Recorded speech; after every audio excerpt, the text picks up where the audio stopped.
नमस्कार. आपल्या जमिनीच्या कागदपत्रांमध्ये दडलेला 7/12 हा खरं तर 200 वर्ष जुन्या ब्रिटिश योजनेचा भाग आहे, हे आपल्याला माहीत आहे का? कधी विचार केलाय की तलाठी कार्यालयात आपण सहज वापरतो ते फेरफार किंवा इनाम जमीन हे शब्द नक्की आले कुठून? आजच्या आपल्या या विशेष चर्चेत आपण हाच ऐतिहासिक धारा उलगडणार आहोत. म्हणजे ब्रिटिशांनी महाराष्ट्रात जमीन महसूल व्यवस्था कशी लागू केली? रयतवारी पद्धत शेतकऱ्यांसाठी वरदान होती की शाप? आणि तो 1879चा बॉम्बे लँड रेव्हेन्यू कोड तो आजही आपल्या जमिनीच्या व्यवहारांवर कसा प्रभाव टाकतो? आणि हो, अशीच उपयुक्त माहिती हवी असेल तर आपला महसूलशाही चॅनल लगेच सबस्क्राईब करा. हा भाग शेवटपर्यंत नक्की बघा, कारण चर्चेच्या मध्यात आपण एक खूप महत्त्वाची प्रक्रिया तीही स्टेप बाय स्टेप समजून घेणार आहोत. चला तर मग कायद्याचं आणि आपल्या फायद्याचं बोलूया. चला सुरुवात एका अगदी मूलभूत प्रश्नाने करूया. आपण सगळे 7/12 आणि प्रॉपर्टी कार्ड हे शब्द रोज वापरतो, पण या कागदपत्रांचा थेट संबंध ब्रिटिश काळाशी आहे हे ऐकल्यावर खरंच आश्चर्य वाटतं. हा नेमका काय संबंध आहे? कसा जोडला जातो हा 200 वर्षांपूर्वीचा इतिहास आजच्या आपल्या जमिनीशी? नक्कीच हा संबंध म्हणजे असं समजा की आपल्या महसूल व्यवस्थेचा DNA आहे. DNA? वाव. हो, गोष्ट सुरू होते 1765 साली. 1765? खूपच जुनी गोष्ट आहे ही. हो, अगदी. जेव्हा ईस्ट इंडिया कंपनीने बंगालमध्ये महसूल गोळा करण्याचे अधिकार मिळवले. पण हे फक्त म्हणजे कर गोळा करणं नव्हतं. अच्छा. तर भारताच्या आर्थिक नाड्या आवळण्याचा तो एक पद्धतशीर प्रयत्न होता. त्यांनी काय केलं तर संपूर्ण भारताचा अभ्यास केला आणि प्रत्येक प्रदेशात वेगळी पद्धत वापरली. जेव्हा ते महाराष्ट्रात म्हणजे तत्कालीन बॉम्बे प्रेसिडेन्सीमध्ये आले तेव्हा त्यांनी एक मोठा बदल केला. त्यांनी इथली जुनी वतनदारी आणि जहागिरी मोडून काढली. गावागावांतील मधली जमीनदार, देशमुख, इनामदार या सगळ्यांना बाजूला सारलं आणि शेतकऱ्याला म्हणजेच रयतला थेट सरकारशी जोडलं. तर चांगलंच झालं म्हणायचं की. वरकरणी तसंच वाटतं, पण त्यामागचा खरा हेतू वेगळा होता. आणि आजच्या काळाशी संबंध जोडायचा तर हो, तो महत्वाचा आहे. आज आपण वापरत असलेले जमिनीचे रेकॉर्ड्स म्हणजे 7/12, जमिनीचं पोट खराब, वर्ग 1, वर्ग 2 असं वर्गीकरण, खरेदी विक्रीनंतर होणारा फेरफार, या सगळ्या प्रक्रियांची मूळ संकल्पना ब्रिटिशकालीन बॉम्बे लँड रेव्हेन्यू कोड 1879 या कायद्यात सापडते. अरे वा. त्यामुळे हा इतिहास फक्त पुस्तकात नाही तर आपल्या तलाठी कार्यालयातल्या प्रत्येक कागदात आणि प्रत्येक नियमात आजही जिवंत आहे. जबरदस्त. तुम्ही रयतवारी पद्धतीचा उल्लेख केला. मागच्या एका भागावर आमच्या एका श्रोत्याने कमेंटमध्ये विचारलं होतं की ब्रिटिशांनी भारतात वेगवेगळ्या महसूल पद्धती आणल्या होत्या. हो, होत्या. जसं की जमीनदारी, महालवारी वगैरे. मग महाराष्ट्रासाठी किंवा दक्षिण भारतासाठी त्यांनी रयतवारी पद्धतच का निवडली? काही विशेष कारण होतं का यामागे? खूप चांगला आणि महत्त्वाचा प्रश्न आहे हा. ब्रिटिशांचं धोरण फोडा आणि राज्य करा हे तर होतंच, पण त्यासोबत समजून घ्या आणि राज्य करा हेही होतं. त्यांनी भारतात मुख्यत्वे 3 महसूल पद्धती आणल्या. बंगालमध्ये जमीनदारी आणली. जमीनदारी. ओके. उत्तर भारतात महालवारी. महालवारी. आणि दक्षिण पश्चिम भारतात म्हणजे विशेषतः मद्रास आणि बॉम्बे प्रेसिडेन्सीमध्ये त्यांनी रयतवारी पद्धत लागू केली. ओके. ही पद्धत थॉमस मुनरो नावाच्या एका हुशार ब्रिटिश अधिकाऱ्याने 1820च्या दशकात सुरू केली. यामागचं मुख्य कारण म्हणजे या प्रदेशात बंगालसारखे मोठे आणि प्रस्थापित जमीनदार नव्हते. अच्छा. इथली समाजव्यवस्था विखुरलेली होती. त्यामुळे थेट शेतकऱ्याशी संबंध जोडणं त्यांना प्रशासकीयदृष्ट्या सोपं आणि फायद्याचं वाटलं. या पद्धतीत शेतकरी थेट सरकारला महसूल देत असे. कागदोपत्री तो जमिनीचा मालक बनला. त्याला जमीन विकण्याचा, गहाण ठेवण्याचा किंवा वारसा हक्काने पुढे देण्याचा अधिकार मिळाला. म्हणजे शेतकऱ्याला पहिल्यांदाच मालकी हक्क मिळाला. अगदी. आणि याच मालकी हक्काची नोंद करण्यासाठी जमिनीची मोजणी आणि प्रतवारी करणं गरजेचं होतं. आणि इथेच एक क्विक फॅक्ट सांगते. बॉम्बे प्रेसिडेन्सीमध्ये कॅप्टन विंगेट आणि गोल्डस्मिथ नावाच्या अधिकाऱ्यांनी 1835मध्ये जमिनीचा एक प्रचंड मोठा सर्वे सुरू केला. मध्यम हलकी अशी वर्गवारी केली, जी आजही आपल्या 7/12वर आणेवारी किंवा क्लास ऑफ लँड म्हणून दिसते. हीच ती सुरुवात होती. पण मग एक सामान्य समज असा आहे की रयतवारी पद्धत शेतकऱ्यांसाठी एकदम फायद्याची होती, कारण मधले जमीनदारच नव्हते, थेट सरकारशी व्यवहार म्हणजे सगळं पारदर्शक. हा समज कितपत खरा आहे? नाही, हा एक खूप मोठा गैरसमज आहे. दिसतं तसं नसतं म्हणतात ना, तसाच कैसा प्रकार होता हा. अच्छा. यात एक मोठी मेख होती. जरी जमीनदार नसले तरी महसुलाचा दर प्रचंड होता. काही ठिकाणी तो एकूण उत्पन्नाच्या 50% ते 60% होता. काय सांगताय, 50 ते 60%? हो, म्हणजे शेतकऱ्याने 100 रुपये कमावले तर 50-60 रुपये सरकारला करात द्यायचे. पण मग सरकार यात, म्हणजे दुष्काळ पडला किंवा नापिकी झाली तर करात काही सूट वगैरे? काही नाही, काहीही नाही. इथेच तर खरी अडचण होती. ब्रिटिश महसूल व्यवस्था अतिशय कठोर होती. पीक येवो वा न येवो, ठरलेला कर रोख रकमेत आणि वेळेवर भरावाच लागायचा. अरे देवा. यामुळे झालं असं की शेतकरी कर भरण्यासाठी सावकारांकडून कर्ज घेऊ लागले आणि एकदा का सावकाराच्या दारात गेला की पिढ्यानपिढ्या कर्जबाजारी झाला. म्हणजे कागदोपत्री स्वातंत्र्याचा आणि मालकी हक्काचा आभास होता, पण प्रत्यक्षात आर्थिक पिळवणूक प्रचंड होती. हे लक्षात ठेवा, म्हणजे पुढे जमिनीचे व्यवहार करताना फायदा होतो. या सगळ्या व्यवस्थेला एक कायदेशीर चौकट देण्यासाठीच त्यांनी तो बॉम्बे लँड रेव्हेन्यू कोड 1879 आणला असावा, बरोबर ना? अगदी बरोबर. माझ्या अनुभवातून सांगते, हा 1889चा कायदा म्हणजे ब्रिटिश जमीन महसूल व्यवस्थेचा बायबल होता. बायबल? हो, तो एक सर्वसमावेशक कायदा होता. त्यात प्रत्येक गोष्टीचा विचार केला होता. जमिनीचा सर्वे कसा करायचा, रेकॉर्ड्स कसे ठेवायचे, ज्यात आपला 7-12 गाव नमुना नंबर 8 आला, मालकी हक्क कसे निश्चित करायचे आणि सगळ्यात महत्त्वाचं म्हणजे महसूल न भरल्यास शेतकऱ्याची जमीन जप्त कशी करायची, या सगळ्या गोष्टींचा तपशीलवार समावेश होता. म्हणजे आपण स्वतंत्र झालो, 1966 साली आपला स्वतःचा कायदा बनवला, पण तरीही आपण नकळतपणे त्याच ब्रिटिशकालीन आराखड्यात काम करतोय. अगदी. आणि गंमत म्हणजे आजही एखाद्या जमिनीच्या गुंतागुंतीच्या वादात वकील मंडळी मूळ संकल्पना समजून घेण्यासाठी 1879च्या कायद्यातील तरतुदींचा संदर्भ देतात. खरे का? हो, कारण कायद्याची इमारत नवी असली तरी पाया तोच जुना आणि पक्का आहे. आपण जमीन खरेदी विक्रीनंतर जी फेरफार प्रक्रिया करतो ना, ती संकल्पना थेट 1879च्या कायद्यातूनच आलेली आहे.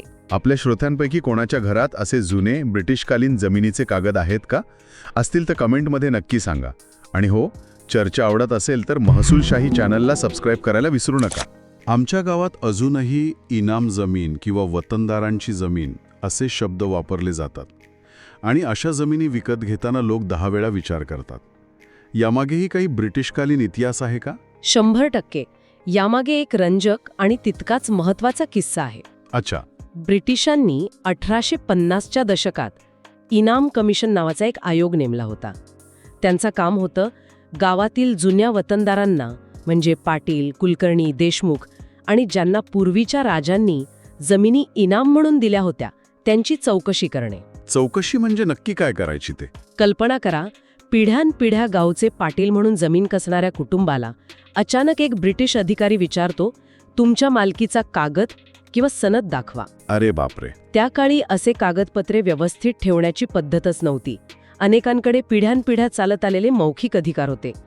परिणाम, ज्यांच्याकडे कागदोपत्री पुरावे नव्हते त्यांच्या हजारो एकर जमिनी काढून घेतल्या. अरे रे. ज्यांच्याकडे पुरावे होते त्यांच्या जमिनी त्यांच्याकडेच ठेवल्या, पण त्यावर काही अटी आणि शर्ती टाकल्या. या जमिनींना दुमाला जमीन म्हणजेच एलिनेटेड लँड असं नाव दिलं गेलं. एक मिनिटं, दुमाला जमीन किंवा एलिनेटेड लँड हा शब्द थोडा जड वाटतोय. याचा आपल्या श्रोत्यांसाठी सोप्या भाषेत अर्थ काय? सोप्या भाषेत सांगायचं तर एलिनेटेड म्हणजे जिचा महसूल वसूल करण्याचा हक्क सरकारने दुसऱ्याला दिला आहे. म्हणजे या जमिनीची मालकी खाजगी व्यक्तीकडे असली तरी त्यावर सरकारचं एक प्रकारचं नियंत्रण राहतं. अच्छा, म्हणजे पूर्णपणे खाजगी नाही. नाही. त्यामुळे आजही अशा जमिनींच्या वारसा हक्कावर किंवा विक्रीवर काही निर्बंध आहेत.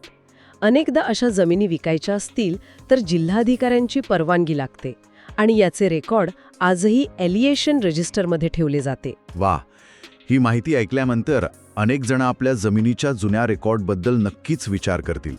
तुम्ही म्हणालात की फेरफार प्रक्रिया ही थेट ब्रिटिश कायद्यातून आली आहे. तर आजच्या काळात समजा एखाद्याने जमीन खरेदी केली तर 7-12वर स्वतःचं नाव लावण्यासाठीची नेमकी प्रक्रिया कशी चालते? आमच्या श्रोत्यांसाठी तुम्ही स्टेप बाय स्टेप सांगाल का? नक्कीच. माझ्या अनुभवातून सांगते, ही प्रक्रिया आजही त्याच जुन्या तत्वांवर चालते, फक्त आता त्यात तंत्रज्ञानाची जोड मिळाली आहे. चला स्टेप बाय स्टेप बघूया. हो. पहिली पायरी, दस्त नोंदवा. सर्वात आधी दुय्यम निबंधक कार्यालयात जाऊन आपल्या खरेदीचा दस्त म्हणजे सेल डीड नोंदणी करा. दुसरी पायरी, अर्ज सादर करा. दस्त नोंदणी झाल्यावर त्याची माहिती ऑनलाईन पद्धतीनेच आय-सरिता प्रणालीद्वारे तलाठी कार्यालयाकडे पाठवली जाते किंवा आपण स्वतः अर्ज सादर करू शकतो. तिसरी पायरी, नोटीस काढा. यानंतर तलाठी महाराष्ट्र जमीन महसूल अधिनियम 1966च्या कलम 154 नुसार जमिनीशी संबंधित सर्वांना नोटीस बजावतो. आणि ही नोटीस किती दिवसांसाठी असते? ही नोटीस 15 दिवस चावडीवर किंवा ग्रामपंचायत कार्यालयात लावली जाते. चौथी पायरी, हरकत तपासा. या 15 दिवसांच्या काळात जर कोणाची हरकत आली नाही तर फेरफार नोंद मंजूर करण्याची प्रक्रिया पुढे जाते. आणि पाचवी म्हणजे शेवटची पायरी, नोंद अंतिम करा. मंडल अधिकारी ती नोंद तपासतात आणि अंतिम मंजुरी देतात. त्यानंतर तुमच्या नावाची नोंद सातबारा उतार्यावर अधिकृतरित्या केली जाते. छान. ही स्टेप बाय स्टेप माहिती अनेकांना नक्कीच उपयोगी पडेल. आता एक मोठा आणि महत्त्वाचा प्रश्न, या सगळ्या ब्रिटिश कायद्यांचा, या वारशाचा आजच्या महाराष्ट्राच्या शेतीवर आणि अर्थव्यवस्थेवर काय परिणाम झालाय असं तुम्हाला वाटतं? याचा परिणाम दुहेरी आहे आणि तो समजून घेणं खूप महत्त्वाचं आहे. अच्छा. काही अभ्यासांमध्ये असं दिसून आलं आहे की जिथे रयतवारी पद्धत होती तिथे शेतकऱ्याला थेट मालकी हक्क मिळाल्यामुळे त्याने जमिनीत गुंतवणूक करण्याची मानसिकता ठेवली. हा झाला सकारात्मक परिणाम. पण दुसरीकडे नाण्याची दुसरी बाजू खूपच गडद आहे. म्हणजे ब्रिटिशांनी लावलेल्या अवाजवी कर प्रणालीमुळे शेतकरी पिढ्यानपिढ्या कर्जबाजारी राहिला आणि या कर्जबाजारीपणाची मुळं इतकी खोलवर गेली आहेत की त्याचा परिणाम आजही आपल्याला ग्रामीण अर्थव्यवस्थेवर दिसतो. म्हणजे एका बाजूला मालकी हक्क दिला आणि दुसऱ्या बाजूने कर लादून खिसारी कामा केला. तंतोतंत. आणि या पिळवणुकीची तीव्रता किती होती हे सांगण्यासाठी मी तुम्हाला अजून एक क्विक फॅक्ट देते. हो, सांगा. ईस्ट इंडिया कंपनीच्या एकूण कमाईपैकी तब्बल 60% कमाई ही एकट्या जमीन महसुलातून येत होती. 60% फक्त जमिनीतून? हो. या एका आकड्यावरून आपल्याला अंदाज येतो की किती मोठी संपत्ती इंग्लंडला जात होती. अनेकांना असं वाटतं की 1947 मध्ये स्वातंत्र्य मिळाल्यानंतर ब्रिटिश कायदे पूर्णपणे संपले. त्यात आता काही तथ्य नाही. हा आणखी एक गैरसमज आहे का? हो, हा एक खूप मोठा गैरसमज आहे. कायदे गेले पण त्यांनी तयार केलेली रचना, त्यांची इन्स्टिट्यूशनल लेगेसी तशीच राहिली. प्रक्रिया, जमिनीचे वर्गीकरण, तलाठी आणि मंडल अधिकारी यांचं काम हे सगळं ब्रिटिश कायद्यांवरच आधारित आहे. म्हणजे घराचा पाया तो जुना ठेवला. अगदी. आणि तो पाया आजही मजबूत आहे. आता या जुन्या पायावर उभ्या असलेल्या कायद्यांमध्ये काही आधुनिक बदल होत आहेत का? आणि हे सगळं ऐतिहासिक ज्ञान वापरून प्रत्यक्ष आयुष्यात कोणाचा फायदा झाल्याचं एखादं उदाहरण आहे का? हो, काळानुसार बदल नक्कीच होत आहेत. उदाहरणार्थ 2025च्या दुसऱ्या अमेंडमेंटनुसार जमिनीच्या वापराचे वर्गीकरण म्हणजे लँड कन्व्हर्जन खूप सोपे केले आहे. अच्छा. आणि यशाचं उदाहरण सांगायचं तर मला आठवतंय, एकदा माझ्याकडे गृहस्थ आले होते. त्यांच्या आजोबांची दुमाला जमीन होती जी त्यांना विकायची होती, पण त्यावर निर्बंध असल्याने त्यांना कोणी खरेदीदार मिळत नव्हता. मग काय झालं? त्यांनी या कायद्याचा इतिहास समजून घेतला. आम्ही मिळून जुने ॲलिएनेशन रजिस्टर तपासले, त्यावरील निर्बंधाचा प्रकार शोधून काढला आणि योग्य कायदेशीर प्रक्रिया करून जिल्हाधिकाऱ्यांची परवानगी मिळवली. अरे वा. वेळ लागला, पण त्यांना त्यांच्या जमिनीची योग्य किंमत मिळाली. जर त्यांना ह्या जमिनीचा इतिहास माहीत नसता तर एकतर त्यांची फसवणूक झाली असती किंवा तो व्यवहारच झाला नसता. म्हणजे इतिहासाच्या ज्ञानाने त्यांचा मोठा आर्थिक फायदा करून दिला. बरोबर. तर आजच्या या सखोल चर्चेतून आपण पाहिलं की आपला सातबारा हा फक्त एक कागदाचा तुकडा नाही, तर तो 200 वर्षांच्या इतिहासाचा साक्षीदार आहे. रयतवारी पद्धत, 1879चा कायदा आणि इनाम जमिनी मागील ब्रिटिश राजकारण आपण सोप्या भाषेत समजून घेतलं. आणि हे लक्षात ठेवणं गरजेचं आहे की सरकार कायदे आणि योजना आणते, पण खरी ताकद आपल्या हक्कांसाठी आणि आपल्या जमिनीच्या इतिहासासाठी जागरूक राहण्यात आहे. ज्ञान हीच सर्वात मोठी शक्ती आहे. महसूल कायद्यांबद्दल अशी सोप्या भाषेत खोलवर माहिती हवी आहे का? मग आपला महसूलशाही यूट्यूब चॅनल तुमच्यासाठीच आहे.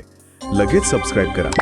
पुढच्या भागात आपण गावठाण जमिनी आणि सिटी सर्वे या तितक्याच महत्त्वाच्या विषयावर बोलणार आहोत. हा व्हिडिओ आपल्या गावातल्या व्हॉट्सअप ग्रुपमध्ये नक्की फॉरवर्ड करा, जेणेकरून ही महत्त्वाची माहिती सर्वांपर्यंत पोहोचेल. व्हिडिओ कसा वाटला हे कमेंट करून नक्की कळवा. आज इथेच थांबूया. लवकरच भेटू पुढील भागात. धन्यवाद. जय महाराष्ट्र.